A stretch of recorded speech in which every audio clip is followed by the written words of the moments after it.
À la une de ce mercredi, la canicule, encore et encore, qui nous permet d'en apprendre un peu plus sur la vie de Mamuse. Valérie. Bertrand Chameroy. L'éclat discret d'une vérité brisée. À l'écran, Bertrand Chameroy n'interprète pas l'élégance. Il la respire, mais pas celle, bruyante et fabriquée, qui s'exhibe à coups de projecteur. Non, chez lui, c'est une élégance feutrée, rare, celle qui s'infiltre dans le regard, qui s'invite dans un silence qui laisse une trace sans jamais heurter. Il a ce rire franc, presque enfantin, ce regard vif, perçant, qui capte l'instant pour le transformer en quelque chose de plus doux, plus juste, plus vivant, un charme diffus, discret, mais terriblement magnétique. Il ne surjoue rien, il ne force rien, il est, avec cette sincérité qui ne s'invente pas, même sous le maquillage, même sous les projecteurs, même face aux scripts calibrés et aux attentes cruelles de l'audiovisuel. Depuis ses débuts dans le monde souvent cynique de la télévision française, Bertrand a imposé un souffle, un style. Il transformait l'actualité en poésie. Il faisait d'un silence une confidence, d'un regard une connivence. Il n'était pas seulement un chroniqueur, il était un lien, un pont entre le rire et la lucidité, entre le sensible et l'intelligent, un équilibriste du cœur. Mais comme souvent chez ceux qui savent trop bien faire rire, il y avait derrière la lumière une ombre, une faille, une douleur cachée dans les plis du sourire. Bertrand avait cette façon bien à lui de détourner l'attention dès qu'on s'approchait un peu trop de son cœur. Il souriait plus fort quand ça cognait trop fort à l'intérieur. Il était vrai, entier, mais pas invincible. Et c'est dans cette faille, silencieuse mais vivante, que le destin a décidé de frapper. Un matin sans éclat, un dimanche paisible, un jour comme les autres. Sa femme s'était levée avant lui, le café embaumait encore l'appartement. Les rideaux dansaient doucement sous la lumière de mai. Il n'y avait ni urgence, ni tension, juste la tendresse tranquille d'un couple que rien ne semblait pouvoir ébranler. Elle n'était pas de celles qui fouillent, pas de celles qui soupçonnent ou surveillent. Elle aimait Bertrand d'un amour doux, confiant, tissé jour après jour dans les gestes simples, les silences complices, les fidélités minuscules. Mais parfois, la vérité ne se cherche pas. Elle se révèle, crue, foudroyante, indiscutable, une tablette allumée, une notification anodine, un prénom inconnu, un message court, puis une photo, rien d'obscène, mais tout y était. La complicité, la tendresse, ce trouble si particulier que seule l'authenticité peut dégager. Le cœur s'arrête, la respiration se fige, et l'on comprend, sans cri, sans explication, on comprend que quelque chose s'est déplacé, que ce qui semblait sacré a été brisé. L'infidélité. Ce mot-là résonne comme une cloche fêlée. Ce n'est pas qu'une histoire de corps, c'est un monde intérieur qui bascule. C'est un rêve commun qui s'effondre, pierre après pierre. C'est un nous qui s'effrite sans bruit. Et ce qui rendait la blessure encore plus déroutante, ce n'était pas l'évidence du geste, ni la douleur de la trahison, mais la douceur de l'autre message. Souhaitez-vous que je poursuive immédiatement la suite dans le même style et intensité?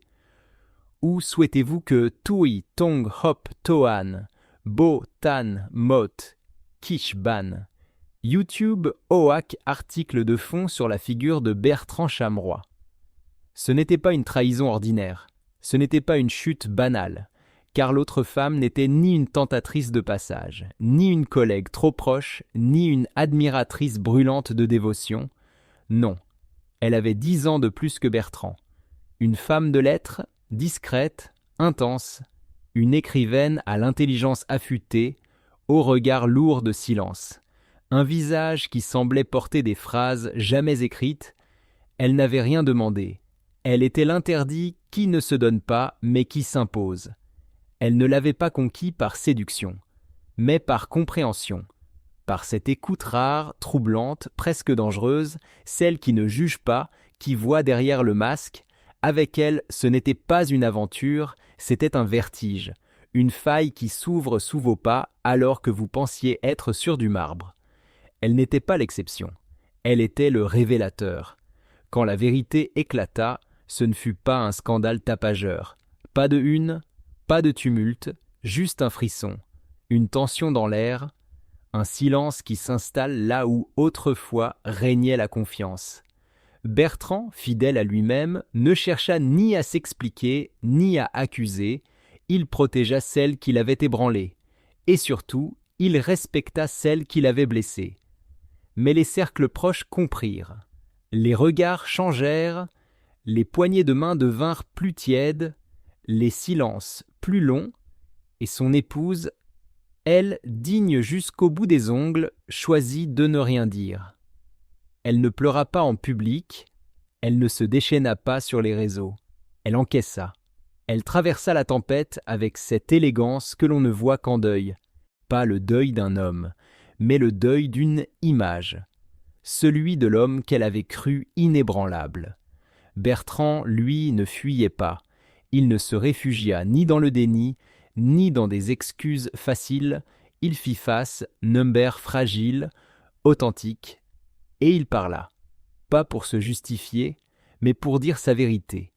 Il parle d'un vertige, de cette seconde où le cœur ne vous obéit plus, où l'on est attiré non pas par un corps, mais par une faille ouverte, par un écho de solitude en soi. Il ne parla ni de fatigue, ni de tentation, mais de ce besoin d'être vu autrement, moins solide, moins parfait, plus vivant, et ce fut une confession sans phare, sans posture, sans larmes inutiles, un moment de vérité nue, dans un monde où tout est trop souvent joué. Il ne ressortit pas indemne, certains le jugèrent, d'autres le condamnèrent, mais nombreux furent ceux qui virent en lui du courage, celui de ne pas fuir, celui de rester debout, même sous les pierres, celui de continuer à apparaître en plateau, à faire rire, à informer, à parler de la vie alors même que la sienne battait à contretemps.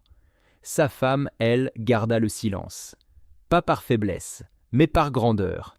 Elle n'exposa rien, elle ne réclama rien. Elle laissa simplement le vide parler pour elle. Elle s'est retirée de la lumière, mais jamais de la dignité. On parle d'elle comme d'une femme blessée, mais debout.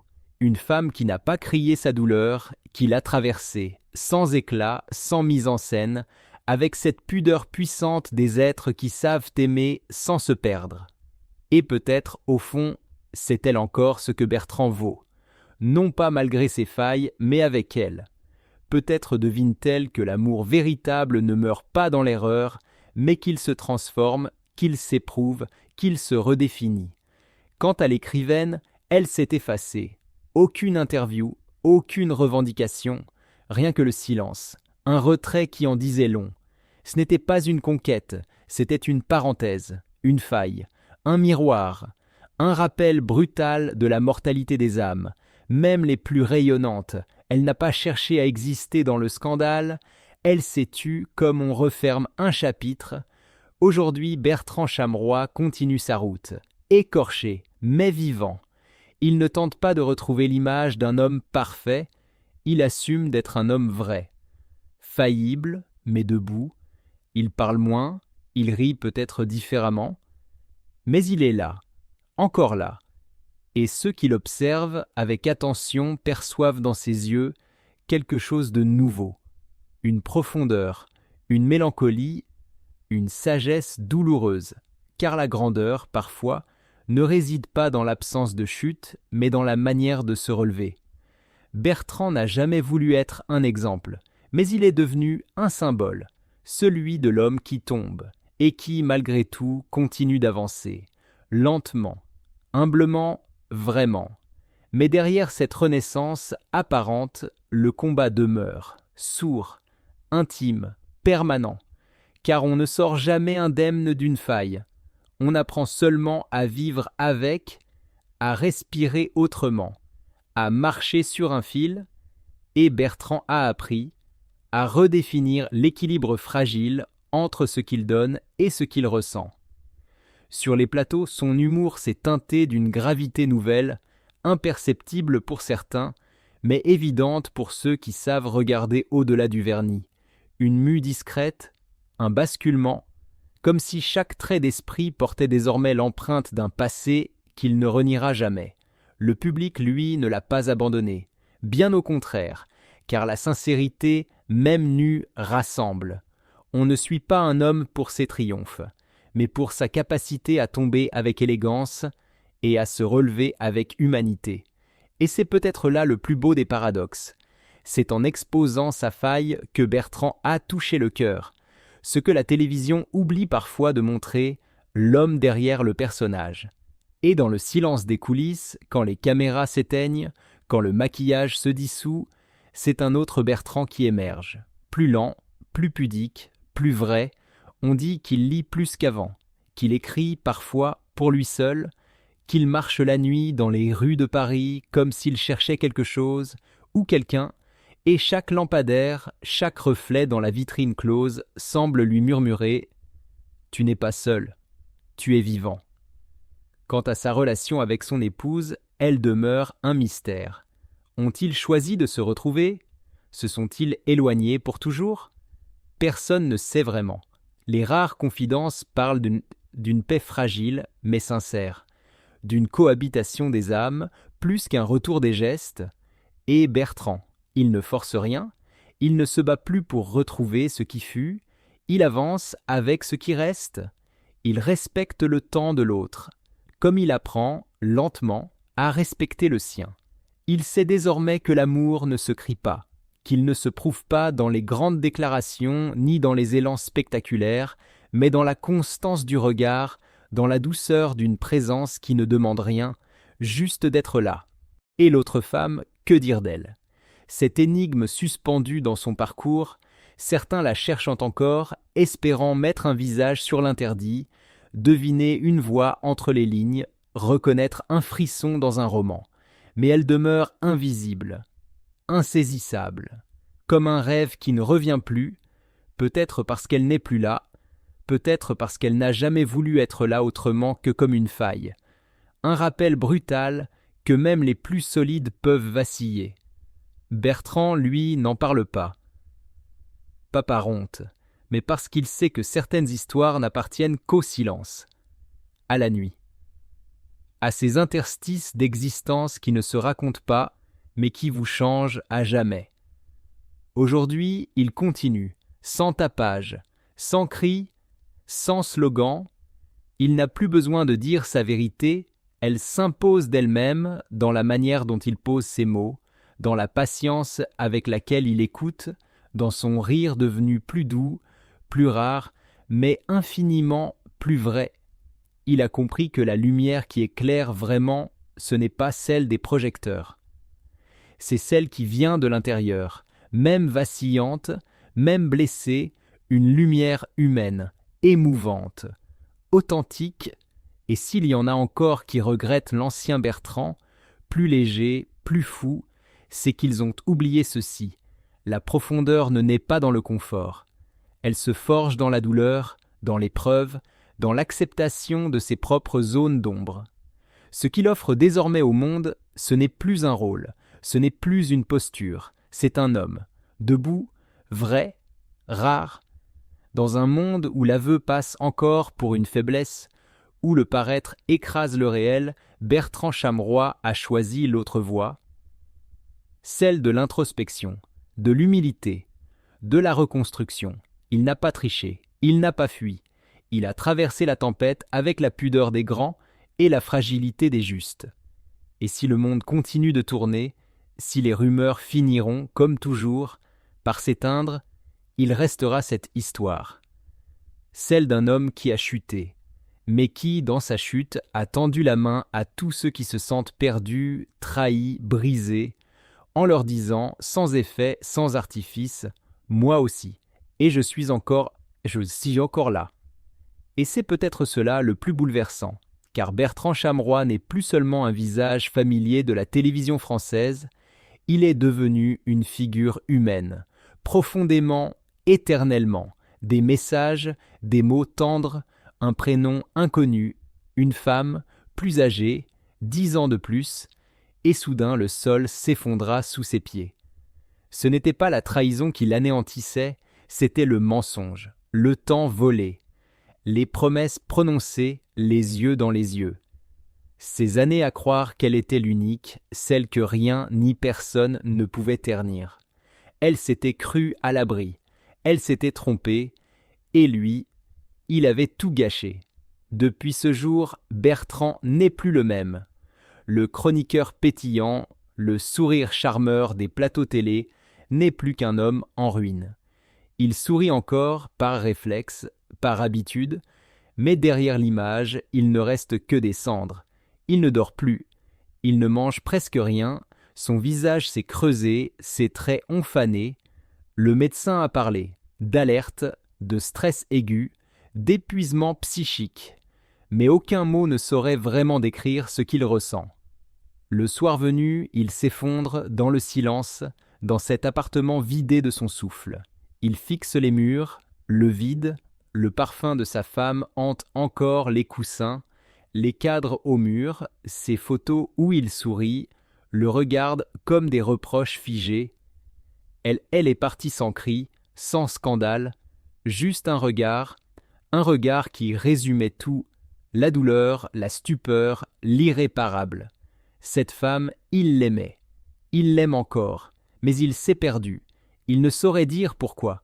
Pourquoi cette femme plus âgée, croisée dans un cocktail mondain, lui a fait perdre pied. Elle l'avait écouté, compris, flatté.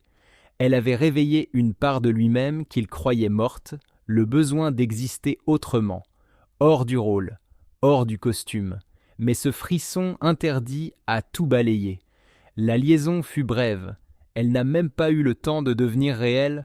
Elle s'est dissipée aussi vite qu'elle était apparue. Ce n'était pas de l'amour. C'était une fuite. Un cri étouffé dans une ruelle d'ombre. Et maintenant, il ne lui reste plus rien. Ni elle, ni sa femme, ni lui-même. Son entourage commence à s'inquiéter. Bertrand décline, physiquement, mentalement. Il ne sort plus. Il ignore les invitations. Les messages restent sans réponse. Il fuit les journalistes, les questions, les regards. Son reflet lui fait peur. Il ne se reconnaît plus. Son corps, lui aussi, crie. Fatigue chronique, palpitations, nausées, des douleurs sans nom, des symptômes sans fin, un esprit qui se disloque. Mais ce n'est pas le scandale qu'il redoute. C'est l'absence, le silence, ce vide qui s'est installé dans la maison. Une maison devenue mausolée, les rires d'antan résonnent comme des fantômes. Chaque objet le ramène à elle, chaque détail une lame dans le cœur. Et il comprend, trop tard, qu'il a détruit le seul refuge qui ait jamais compté. Il ne cherche pas à se justifier, il ne peut pas, il ne veut pas. Il sait que ses excuses n'ont plus de place, que les mots ne recousent pas les plaies ouvertes au cœur. Il accepte la colère, le jugement, les mots durs, les silences plus durs encore, mais ce qu'il espère, au fond, ce n'est pas l'absolution, c'est le temps. Non pas pour revenir en arrière, il sait que c'est impossible, mais pour se reconstruire autrement, plus humble, plus nu, plus vrai. Dans cette chute, Bertrand a découvert la part la plus fragile de lui-même. Il ne se cache plus, il apprend à regarder sa douleur en face, sans phare, sans fuite. Il apprivoise la solitude, il tente de faire la paix avec ses erreurs. Il n'est pas un monstre, il est un homme qui a failli, mais qui veut se relever, et peut-être qu'un jour, dans une lumière douce, dans un lieu inattendu, dans un silence chargé d'humanité, il croisera à nouveau le regard de celle qu'il a perdue. Peut-être qu'il n'y aura plus d'amour, mais un pardon discret, un battement de cils, un signe infime que malgré les erreurs, tout n'a pas été enseveli. En attendant ce jour incertain, Bertrand marche, seul. Mais il marche, et dans chacun de ses pas résonne l'écho d'un homme qui, au fond du gouffre, cherche encore la lumière. L'erreur est humaine, mais lorsque cela concerne une personnalité publique, cela devient un spectacle. Bertrand Chameroy, dans cette situation, a fauté blessant sa femme qui découvre une douloureuse vérité. Lui est un homme en souffrance, glissant sous le poids de ses doutes et imperfections. Bien qu'il ait causé des blessures, il vit avec sa douleur espérant parfois compassion et compréhension au lieu de jugement. Dans ces failles, il nous rappelle notre humanité partagée, suggérant que la véritable force réside dans la capacité de se relever après une chute. Soutenons des récits authentiques qui évoquent pardon et tendresse, car derrière chaque scandale se cache une vie.